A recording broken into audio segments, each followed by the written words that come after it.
তো hello guys, আবার আপনাদের কাছে চলে এসেছি একটা নতুন ভিডিও নিয়ে। তো আমার নাম বুম্বা লাইফস্টাইল, ইউটিউব পেজটা আপনারা ফলো করবেন, সাবস্ক্রাইব করবেন। আর একটা কথা হচ্ছে যে এক একটা নতুন নতুন ইউটিউবাররা হঠাৎ করে উঠেছে, হঠাৎ করে ফুলের মতন গজিয়ে উঠেছে। তারা বলতে চাইছে, তাদের এত ঘ্যাম হয়ে গেছে, এত ঘ্যাম হয়ে গেছে, মানে তাদের কোনো কমেন্ট বক্সে কমেন্ট করলে রিপ্লাই দেবে না। কেন তাহলে তোরা ভিডিওটা ছাড়ছিস কেন? যদি কমেন্ট বক্সে কমেন্ট করলে রিপ্লাই না দিস, তাহলে ভিডিওটা ছাড়ছিস কেন? আর তোদের যে বাজে বলছে, খারাপ বলছে, যাই বলছে তাই বলছে, কিন্তু তোদের বাজে বলছে বা খারাপ বলছে, তোরা কমেন্ট বক্স অন করে রাখিস কেন? অফ করে রাখ। কেন অন করে রাখিস? তোরা অফ করে দে। তোদের যখন এতটাই গায়ে লাগছে, কমেন্ট খারাপ করছে, বাজে করছে, তো ভিডিও করলে সোশ্যাল নেটওয়ার্কে ছাড়লে তো ভিডিওতে কমেন্ট তো করবেই, খারাপ তো বলবেই। এটা ভাই ন্যাচারাল ব্যাপার, বুঝলে? এটা ন্যাচারাল ব্যাপার। এটা নিয়ে অত পুলিশের কাছে কেস করব, এই করব, সাবধান হয়ে যাও, তোমার আইডি বন্ধ করিয়ে দেবো, এই স্টেপ নেব, ওই স্টেপ নেব, এইসব বলে কোনো লাভ নেই। ভগবান যদি তোমাকে পাওয়ার দেয়, ভগবান কিন্তু সবাইকেই পাওয়ার দিয়েছে। তোমার মাথায় একার বুদ্ধি নেই, ভগবান সবার মাথাতেই বুদ্ধি দিয়েছে। এক একজন ভাবে কি আমার মাথায়, আমি খুব বড় সিয়ানা, আমি খুব বড় সিয়ানা, আমার মতন কোনো আমার মাথায় যা বুদ্ধি আছে আর কারোর মাথায় নেই। এক একজন খুব ভাবে যে আমি বহুত বড় সিয়ানা, আর কেউ সিয়ানাই নেই, এই পৃথিবীতে আর একটাও সিয়ানা নেই। তো সবাইকে ওই জন্য বলছি, ভিডিও বানাচ্ছ বানাও, কমেন্ট বক্স যদি কমেন্ট দেখার ইচ্ছা থাকে, কমেন্ট পড়ার ইচ্ছা থাকে, তাহলেই কমেন্ট বক্সটা অন করে রাখো, নাহলে অন করো না। কমেন্ট তো তুমি ভিডিও বানালে কমেন্ট তো করবেই মানুষে। তো এইটা নিয়ে আমার এটাই বক্তব্য ছিল যে ভিডিও বানালে ভাই কমেন্ট সহ্য করতে হবে তোমাকে। তাহলে তুমি ভিডিও বানিও না, তাহলে কমেন্ট করবে না লোকে, ভিডিও বানাবে না। যদি ভিডিও বানাও, ভিডিও যদি ফেসবুকে ছাড়ো বা ইউটিউবে ছাড়ো, তো তোমাকে কমেন্ট সহ্য করতে হবে, বাজে হোক কি খারাপ হোক। এবার যারা গালাগালি দিচ্ছে, এই দিচ্ছে সেই দিচ্ছে, তাদের তুমি কমেন্টে রিপ্লাই দিয়ে বলো যে আমার গালাগালি দিও না, এই দিও না, সেই দিও না। তা বলে একটা লোকের জন্য কি 10টা লোক খারাপ হবে? এটা তো তোমরা ভুল করো না। যদি এতটাই গায়ে লাগে ভিডিওতে কমেন্ট করলে, বা তোমার দেখা দেখি যদি কেউ কোনো ভিডিও বানায়, এতটাই যদি গায়ে লাগে, এতটাই তোমাদের অহংকার হয়ে যায়, তাহলে তোমরা ভিডিও ছেড়ো না। তোমরা সোশ্যাল নেটওয়ার্কে আসার তোমাদের নেই, প্রয়োজনও নেই, আর তোমাদের কেউ চায়ও না। বেকার বেকার তোমরা ভিডিও দিচ্ছ। এত অহংকার অনেকের ক্ষেত্রেই বলছি যে এত অহংকার মানায় না। নতুন নতুন উঠেছো, আবার নতুন নতুন ব্লগাররাও উঠবে, নতুন নতুন ফেসবুকাররাও উঠবে, অনেকেই উঠবে। তোমরাও কিন্তু একদিন না একদিন ডুবে যাবে, এইটুখানি মাথায় রাখবে।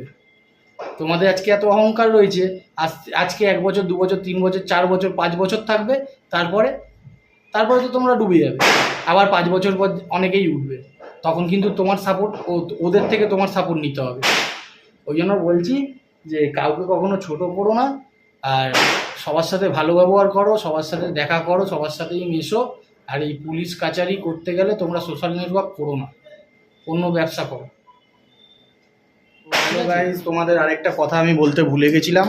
তো আমি একটা ইউটিউবারের ক্ষেত্রে বলতে চাই, আমি ইউটিউবারটার নাম নেব না।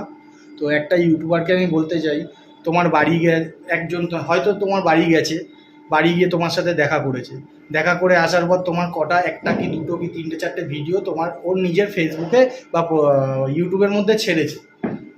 তোমার সাথে দেখা করেছে, তোমাকে খুব ভালোবাসে। তুমি যখন তার অ্যাকাউন্টটা দেখার পরে তো তাকে ডাইরেক্ট একটা কথা বলতে পারতে যে ভাই তুমি আমার ফেসবুকের আমার ভিডিওগুলো তুমি পোস্ট করো না। এটা বললেই ডাইরেক্ট দেখো ছেলেটা কি বলে।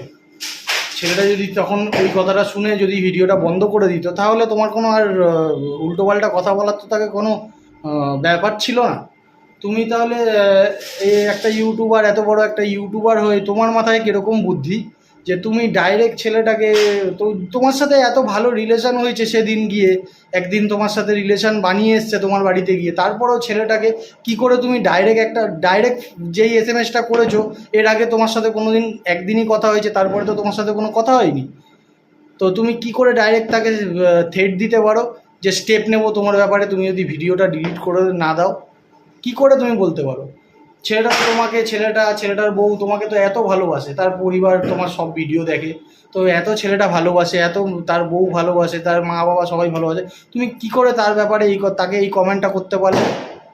কী করে করতে হলো? একটা এত বড় ইউটিউবার হয়ে তোমার মাথার বুদ্ধিটা এইটুকু হয়, এতটা নিচু, এতটা তাকে তো ফার্স্টে SMS করে বা কমেন্ট করে বলতে হয় যে তুমি এইটা আমার ভিডিওটা ডিলিট করে দাও, কারণ আমার ভিডিও তোমার অ্যাকাউন্টে ছেড়ো না। ডাইরেক্ট একটা নর্মালভাবেও বলা যেত। তুমি ডাইরেক্ট কী করে তাকে স্টেপ নেব? তুমি আমার ভিডিও আমার বাড়িতে এসে আমার সাথে দেখা করলে, তারপরে তুমি বললে যে আমার বাড়িতে এসে দেখা করলে আর তুমি আমার ভিডিও আপলোড করছো, তুমি যদি এই ভিডিওটা ডিলিট না করো তাহলে তোমার ব্যাপারে আমি স্টেপ নেব। স্টেপ নিয়ে কি হবে? তাহলে তোমরা ভিডিও ছাড়ো কেন? ভিডিও তাহলে ছাড়ো কেন তোমরা? আর ছেলেটাকে তো ভালোভাবে বলা ছিল, তোমাকে এত ভালোবাসে, তো তোমাকে তার পরিবারের লোক এত ভালোবাসতো, তার বউ সে এত ভালোবাসতো, যেহেতু তোমার বাড়িতে গিয়ে অত দূরে গিয়ে দেখা করে এসছে। এইটা তুমি তার পরিণাম দিলে। এটাই হয়, একটু বড় ইউটিউবার হয়ে গেলে না অহংকার হয়ে যায়, মনে খুব অহংকার হয়ে যায়। এই অহংকার একদিন তোমাদেরও পড়বে। যারা এই বড় বড় অহংকার করো না, তাদের অহংকার আমরা দেখবো না, আর পাশে যারা আছে ভালো কাজ করে তারা কেউ দেখবে না। উপরওয়ালা আছে না, উপরওয়ালা শাস্তিটা ঠিক দেবে কোনো না কোনো দিন, কোনো না কোনো দিন তাকে ঠিক শাস্তি দেবে। আমি নামও বললাম না কোন ইউটিউবার, উপরওয়ালা একদিন না একদিন এই শাস্তিটা তোমায় দেবে। আর কত অহংকার তোমার আছে, উপরওয়ালা ঠিক তোমাকে দেখিয়ে দেবে, আর কাউকে দেখাতে হবে না। তোমাকে তার পরিবার এত ভালোবাসলো, এত সেদিন গিয়ে কথাবার্তা বলে আসলো তোমার সাথে, এত ভালোবাসা দিল তোমাকে, তুমি উল্টে তাকে তার পরিবর্তে কী দিলে? তোমার ব্যাপারে স্টেপ নেব। তুমি ডাইরেক্ট একটা কথা তো ফার্স্টে বলতে পারতে, একটা SMS তো করতে পারতে যে ভাই তুমি ছেড়ো না, দেখো সে শোনে কি না। তুমি ডাইরেক্ট ফার্স্ট SMS করে দিলে যে তোমার ব্যাপারে স্টেপ নেব। এটা কী ধরনের কথাবার্তা? বেশি অহংকার বললাম না, বেশি অহংকার হয়ে গেলে মানুষ বেশি তাড়াতাড়ি উপরে উঠতে গেলে জানো তো সে তাড়াতাড়ি নিচে পড়ে। যে যত তাড়াতাড়ি উপরে উঠবে সে তত তাড়াতাড়ি নিচে পড়বে। তোমরাও বুঝতে পারবে একদিন। আমার অভিশাপ দিচ্ছি না, এটা আমি কোনো বাজে কথাও বলছি না, আমি এটা ফ্যাক্ট কথা বলছি, যেটা আমার ক্ষেত্রে হয়েছে অনেকবার, অনেকবার হয়েছে। তো ওই জন্যই বলছি যে তোমরা একটু ভালো ব্যবহার দাও, দেখো মানুষকে। তোমরাও অনেক বড় ইউটিউবার হয়ে গেছো বলে তোমরাও ভেবো না যে তোমরা ভগবান হয়ে গেছো। ভালো ভালো লাইক ভিউয়ার্স হচ্ছে বলে, সব কিছু পাচ্ছ বলে, বিনা পয়সায় অনেক কিছু পাচ্ছ বলে তোমরা ভাবছো তোমরা ভগবান হয়ে গেছো। তোমরা কিন্তু ভগবান না, মানুষ। তোমরাও মানুষ, আমরাও মানুষ, আর যে তোমাদের বাড়ি গেছিলো তারাও মানুষ। তাদের পরিবাররা তোমাকে অনেক ভালোবাসতো। আমি গুনিয়ে গুনিয়ে তাদের ফোন দিয়ে, সবার ফোন দিয়ে আনসাবস্ক্রাইব করে দিয়েছি তোমাদের চ্যানেল। আমি তোমাদের সবার চ্যানেল আনসাবস্ক্রাইব করিয়ে দিয়েছি। ম্যাক্সিমাম 15 থেকে 20টা ফোন থেকে তোমাদের চ্যানেল আনসাবস্ক্রাইব করেছি। আর ভগবান যদি উপরওয়ালা যদি থাকে না, তোমাদের সবাই আনসাবস্ক্রাইব করে দেবে।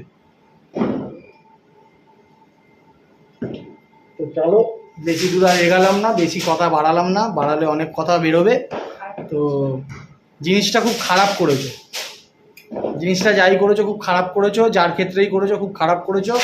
নেক্সট টাইম এরকম ভুলটা তোমরা করো না, এরকম ভুলটা করো না। কারণ পুলিশ, কোর্ট কাচারি এইসব দেখিয়ে কি হবে? মেইন তো বসে আছে উপরওয়ালা। সেই যখন মারবে না, জানো তো উপরওয়ালার মারের কোনো আওয়াজ হয় না। সব মারের আওয়াজ হয়, উপরওয়ালার মারের কোনো দিন আওয়াজ হয় না। এইটুখানি তোমরা মাথায় রাখবে। আর আমিও তোমাদের ভেবো না কোনো থ্রেট দিচ্ছি বা কিছু দিচ্ছি, আমি নর্মাল একটা তোমাদের ভিডিওতে বললাম কথাটা।